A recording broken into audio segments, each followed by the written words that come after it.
നമ്മുടെ വീടിന് ചുറ്റും ഇപ്പൊ ഈ പൂക്കളാട്ടോ. അപ്പൊ ഈ പൂക്കളുമായിട്ട് ഇന്നത്തെ വീഡിയോ സ്റ്റാർട്ട് ചെയ്യുവാണേ. Welcome back dears. എന്തൊക്കെയുണ്ട് വിശേഷങ്ങൾ? എല്ലാവർക്കും സുഖമെന്ന് വിശ്വസിക്കുന്നു. അപ്പൊ ശനിയാഴ്ച രാവിലെയാണ്, ഓഫീസ് സ്കൂളും ഒന്നുമില്ല. രാക്കെ നാളെ നാട്ടിൽ പോവാട്ടോ രണ്ടാഴ്ചത്തേക്ക്. അത്യാവശ്യമായിട്ട് അങ്കുവിന്റെ എക്സാമും കാര്യങ്ങളൊക്കെ ആയതുകൊണ്ട് ഞങ്ങൾക്ക് പോകാൻ പറ്റില്ല. നമ്മളെപ്പോഴും പോകുന്ന പോലെ ജൂണിലല്ലേ പോകാൻ പറ്റൂ, വലിയ വെക്കേഷൻ. രാവിലെ അതേ പാലങ്ങനെ കാച്ചാൻ വെച്ചു. ഒന്നിൽ എരുമപ്പാലും ഒന്നിൽ നമ്മുടെ പശുവും പാലുമാണ്. ചായയൊക്കെ ഇട്ടിട്ട് ഇന്ന് ബ്രേക്ക്ഫാസ്റ്റ് ചപ്പാത്തിയും ചട്നിയുമാ. രാക്കയുടെ ഫേവറേറ്റ് ഒരു കോമ്പിനേഷൻ ആട്ടോ, ചപ്പാത്തിയും ചട്നിയും. അപ്പൊ അതേ മല്ലിയിലയും കാര്യങ്ങളൊക്കെ അരച്ച് വറുത്തിട്ട് നമ്മുടെ തേങ്ങാ ചട്നി. തേങ്ങയൊക്കെ ഇപ്പൊ അരയ്ക്കാൻ പറ്റും. ശരിക്കും ചൂട് തുടങ്ങി കേട്ടോ, ഇവിടെ തണുപ്പൊക്കെ നല്ലോണം കുറഞ്ഞു. നമ്മുടെ നാട്ടിലൊക്കെ ഡിസംബറിൽ വരുന്ന ഒരു ക്ലൈമറ്റ് ഉണ്ടല്ലോ, അതേ ഉള്ളൂ.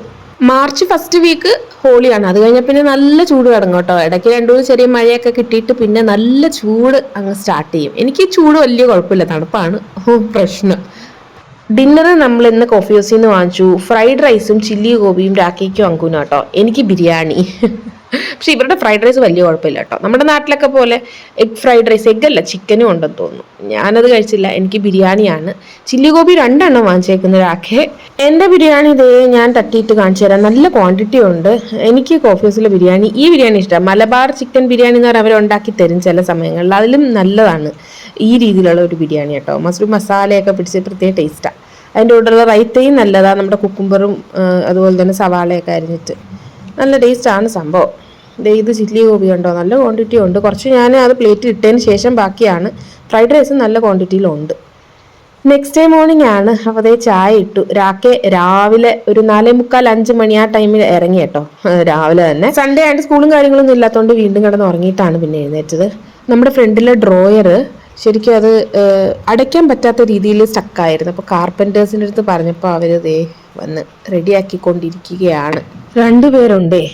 അപ്പോൾ അവർ പോയതിന് ശേഷം ഇനി ബ്രേക്ക്ഫാസ്റ്റ് ഉണ്ടാക്കാൻ പറ്റത്തുള്ളൂ. കുറേ ടൈം എടുത്തു. അപ്പോൾ ഞാൻ അങ്കുവിന് ഒരു ഈസി, നമ്മുടെ ആസ് യൂഷ്വൽ ബനാന കേക്കാണ്. നല്ല പഴുത്ത പഴം ഉണ്ടായിരുന്നു. ഗോതമ്പും പാലും കുറച്ച് ഉപ്പും ഇട്ടിട്ട് നന്നായിട്ട് മിക്സിയിൽ അരച്ചെടുത്തു. ഒന്ന് അടിച്ചെടുത്തിട്ട് നമ്മുടെ ഗോതമ്പ് ദോശയിൽ പഴം അടിച്ചതെന്ന് പറയാം. ഒരു പാൻ കേക്ക്, പക്ഷേ നല്ല സോഫ്റ്റും നല്ല ടേസ്റ്റ് കേട്ടോ. നമുക്കാലും വെറുതെ ചായയുടെ കൂടെ കഴിക്കാം. ഹെൽത്തിയും അല്ലേ സംഭവം. പാല് തന്നെ ചേർക്കണമെന്നില്ല കേട്ടോ, നമ്മുടെ പച്ചവെള്ളം ആയാലും മതി. കുറച്ച് നെയ്യും കൂടെ ഒക്കെ തൂവിയിട്ട് ഇതുപോലെ അങ്ങോട്ടും ഇങ്ങോട്ടും തിരിച്ചിട്ട് ചുട്ടെടുക്കാം. വേണമെങ്കിൽ അടച്ച് വെച്ചിട്ടും എടുക്കാം. ഞാനിപ്പം ഈ രീതിയിൽ അങ്ങ് പെട്ടെന്ന് ചുട്ടെടുക്കുകയാണ്. Pan cakes. ഇതിനകത്ത് ഞാൻ പഞ്ചസാരയൊന്നും ചേർത്തിട്ടില്ല. ആദ്യം തേൻ ചേർക്കാമെന്ന് വിചാരിച്ചു, പിന്നെ ഞാൻ അതും ചേർത്തില്ല. കാരണം അവന് സിറപ്പ് ഒഴിച്ചു കൊടുക്കുന്നുണ്ട്, പഴമൊക്കെ ഇങ്ങനെ അരിഞ്ഞിട്ടിട്ട്. അപ്പോൾ ഇതിന് പ്രത്യേകിച്ച് കറിയൊന്നും വേണ്ട. ചെറിയൊരു മധുരമുണ്ട്. ചെറിയതല്ല, ഈ പഴത്തിന് നല്ല മധുരം ഉള്ളതുകൊണ്ട് ഞാൻ പഞ്ചസാരയൊന്നും വേറെ ചേർത്തില്ല. നമ്മുടെ പാൻ കേക്ക് ശരിക്കും ഈ കളറിൽ വരണം. അപ്പം ആദ്യത്തെ അങ്ങനെ വന്നെങ്കിലും രണ്ടാമത്തെയൊക്കെ നന്നായിട്ട് വന്നു കേട്ടോ. അതിൻ്റെ പുറത്ത് ഞാൻ പറഞ്ഞല്ലോ ചോക്ലേറ്റ് സിറപ്പാണ്. അവന് ജസ്റ്റ് ഡാർക്ക് ചോക്ലേറ്റിൻ്റെ സിറപ്പ് ഉണ്ടല്ലോ, അതൊന്ന് സ്പ്രിങ്കിൾ ചെയ്തിട്ട് പഴമായിട്ട് കൊടുത്തു കഴിഞ്ഞാൽ ചുരുട്ടി കഴിക്കാൻ നല്ല ടേസ്റ്റാണ്. മിൽക്ക് മെയ്ഡ് ഉണ്ടെങ്കിൽ, നമ്മുടെ കണ്ടൻസ് മിൽക്ക് ഉണ്ടെങ്കിൽ അതായാലും ഇങ്ങനെ തൂവി കൊടുത്താൽ മതി. നമുക്ക് വെറുതെ കഴിക്കാം. ഈ സ്ട്രോബെറി കൊള്ളത്തില്ല കേട്ടോ, ചോക്ലേറ്റ് എപ്പോഴും നല്ലത്. പിന്നെ നമ്മുടെ ഒരു അൺബോക്സിങ് വന്ന് കുറച്ച് ദിവസമായിട്ട് ഇരിക്കുന്നുണ്ട്. അതെന്തായാലും ഒന്ന് തുറന്ന് പൊട്ടിച്ചെടുത്തിട്ടുണ്ട് ആമസോൺ വഴി. നമ്മുടെ ലിക്വിഡ് ഡിറ്റർജൻറ്റും പിന്നെ സോപ്പും അതുപോലെ തന്നെ ഷാമ്പൂ കേട്ടോ. ഈ ഷാമ്പൂ ഞാൻ 18 വർഷമായിട്ട് യൂസ് ചെയ്യുന്നതാണ്. ഞാൻ മാറ്റാറേ ഇല്ല എൻ്റെ ഷാമ്പൂ. 18 വർഷമായിട്ട്. കല്യാണം കഴിഞ്ഞപ്പോൾ ഒരാൾക്ക് ഇതായിരുന്നു എനിക്ക് വാങ്ങിച്ചു വെച്ചിരുന്നത്. അന്ന് മുതൽ ഇന്ന് വരെ ഞാൻ ഈ ഷാമ്പൂ യൂസ് ചെയ്യുന്നത്. അപ്പോൾ അത് അൺബോക്സ് ചെയ്ത് വെച്ചു. ഇനി ലഞ്ച് നോക്കണം. ഞങ്ങൾ 2 അല്ലേ ഉള്ളൂ.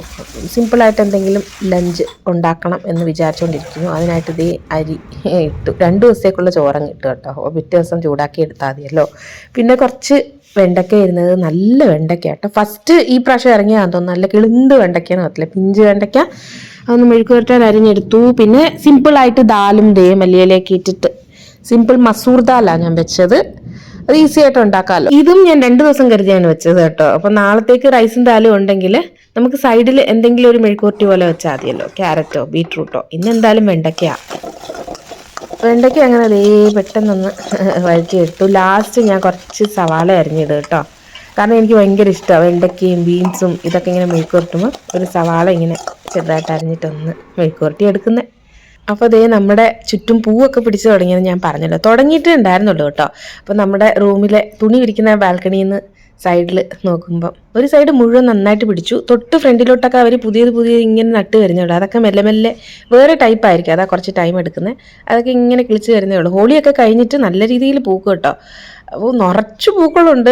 എന്ത് ഭംഗിയായിപ്പോൾ പുറത്തിറങ്ങിയ ഒരു പ്രത്യേക ഭംഗിയാണ്. പക്ഷേ എനിക്ക് ആ പൂക്കളുടെ ഒരു പൊടിയുണ്ടല്ലോ, അത് അലർജി, ആ തുമ്മി ജലദോഷവും പ്രശ്നങ്ങളും ഒക്കെ വരുന്നതുകൊണ്ട് അടുത്തോട്ട് കൂടുതൽ പറ്റത്തില്ലെങ്കിലും ഞാൻ ഇടയ്ക്കൊന്ന് റൗണ്ട് ചെയ്യട്ടോ. വൈകുന്നേരമൊക്കെ നല്ല രസമാണ്. ഇതെന്താന്ന് പറയാൻ പറ്റുമോ? ഇത് വേറെ ഒന്നല്ല, നമ്മുടെ തോട് കപ്പലണ്ടി കേട്ടോ. നമ്മൾ അന്ന് തണുപ്പ് സമയത്ത് പോയപ്പോൾ വറുത്ത കപ്പലണ്ടി വാങ്ങിച്ചില്ലേ, ഞാൻ മാത്രമേ ഇവിടെ ഈ തോട് കപ്പലണ്ടി കഴിക്കത്തുള്ളൂ കേട്ടോ. കാരണം ഈ പൊട്ടിച്ച് കഴിക്കാൻ എല്ലാവർക്കും നല്ല മടി. ആദ്യമൊക്കെ ഞാൻ എല്ലാവർക്കും പൊട്ടിച്ചു കൊടുക്കുമായിരുന്നു, പിന്നെ ഞാൻ അതങ്ങ് നിർത്തി. അപ്പോൾ കുറച്ചും കൂടെ ബാക്കി ഉണ്ടായിരുന്നു. അപ്പോൾ അതാണ് ഞാനിപ്പോൾ കഴിക്കുന്നത് കേട്ടോ. Finished last. ഈ പ്രാവശ്യം ഒറ്റ കവറേ വാങ്ങിച്ചുള്ളൂ. കഴിഞ്ഞ വർഷമൊക്കെ ഇതിലും കൂടുതൽ വാങ്ങിച്ചായിരുന്നു, പക്ഷേ ഈ പ്രാവശ്യം ഒറ്റ കവറേ വാങ്ങിച്ചുള്ളൂ. അങ്കുദേ ട്യൂഷൻ കഴിഞ്ഞ് വന്ന് അവൻ്റെ ബാഡ്മിൻ്റൺ ക്ലാസ്സിന് പോകാൻ പോവുകയാണ്. ഇടയ്ക്ക് വെച്ച് ബാഡ്മിൻ്റന് പോകുന്ന നിർത്തിയിട്ടുണ്ടായിരുന്നു കേട്ടോ. പിന്നെ ഇപ്പോൾ വീണ്ടും തുടങ്ങി. പിള്ളേർ എന്തെങ്കിലുമൊക്കെ ഇങ്ങനെ എപ്പോഴും ചെയ്തുകൊണ്ടിരിക്കുന്നതല്ലേ. അവന് ബാഡ്മിൻ്റൺ ഇഷ്ടമാണ്. അപ്പോൾ അവൻ സ്വന്തം ഇഷ്ടപ്രകാരം തന്നെയാണ് പോകുന്നത് കേട്ടോ. അപ്പോൾ പിന്നെ ഞാൻ നിരുത്സാഹപ്പെടുത്താറില്ല, പോട്ടെ എന്ന് വെച്ചു.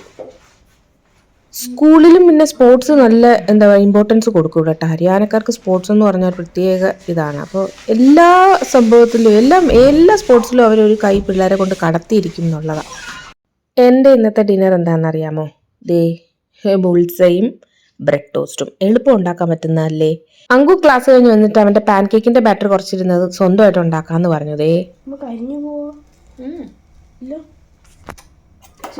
പുറത്തോട്ട് വെച്ചു. കരിഞ്ഞു പോകുമ്പോൾ കുറച്ച് ഫ്ലാറ്റ് ആക്കിയമ്മ പേടിയുണ്ട്. താഴെയൊന്നും കളയാതെ താഴെ അമ്മ പേടിയുണ്ട്. അമ്മ കരിയത്തില്ല, അത് അമ്മ അഡ്ജസ്റ്റ് ചെയ്ത് തരാം. ഓക്കെ, ഭയങ്കര തിന്നാണ്, അതുകൊണ്ട് ഓക്കെ, കുഴപ്പമില്ല. തിരിച്ചു വന്നപ്പോൾ നമ്മുടെ ശർമാജിയുടെ കടയിൽ നിന്ന് അവൻ്റെ കിവിയും വാങ്ങി വന്നു കേട്ടോ. Kiwi fruit. അപ്പോൾ ഇതും കൂടെ അരിഞ്ഞിട്ട് കൊടുത്താൽ പാൻ കേക്കും കിവി ഫ്രൂട്ടുമാണ് അവൻ്റെ ഇന്നത്തെ ഡിന്നർ. ഞാൻ വൈകുന്നേരം നടക്കാൻ പോയിട്ടുണ്ടായിരുന്നു. അപ്പം നമ്മുടെ പൂക്കളെയൊക്കെ എടുത്ത് കേട്ടോ. പല തരത്തിലുള്ള പൂക്കളാണ് ഞാൻ ഇതേ കാണിച്ചു തരാം. നമ്മുടെ നാട്ടിലെ തീപ്പൊരി പോലത്തെ പൂക്കളാണ് ഇത്. ഈ ഒരു ക്ലൈമറ്റിൽ ഇത് പിടിക്കത്തുള്ളൂ, അത് കഴിഞ്ഞ് കരിഞ്ഞു പോകും. പിന്നെ ജമന്തി പൂക്കൾ ഒത്തിരി ഉണ്ട് കേട്ടോ. ജമന്തി നിറച്ച് ജമന്തി, പല അതായത് ഓറഞ്ച്, മഞ്ഞ, പല കളറിലെ ഉണ്ട്. ഈ വൈറ്റ് കളറിലെ പൂവിൻ്റെ തന്നെ പല കളേഴ്സും ഉണ്ട്. അത് പക്ഷേ ഈ ഒരു ടൈമിലെ കാണത്തുള്ളൂ. അതുകൊണ്ട് ഞാൻ പൂക്കളെ എല്ലാം എടുത്ത് സ്റ്റോർ ചെയ്ത് വെച്ചിട്ടുണ്ട്. എന്നിട്ട് കുറേ നടന്നു കേട്ടോ. ഞാൻ നടന്നിട്ടാണ് വന്നത്. നമ്മുടെ വീടിൻ്റെ ഫ്രണ്ടിലെത്തിയിട്ടുണ്ട്. അതെ, ഇനി വീട്ടിലോട്ട് കയറുകയാണ്. വന്നിട്ടായിരുന്നു പിന്നെ ഡിന്നറൊക്കെ ഉണ്ടാക്കിയത്. ഞാനത് നേരത്തെ കാണിച്ചതേ ഉള്ളൂ. ഇന്നത്തെ വീഡിയോ ഇവിടെ വെച്ച് അതിൻ്റെ ഫേൺ ഒത്തിരി സ്നേഹത്തോടെ. Thank you so much. Bye bye dears.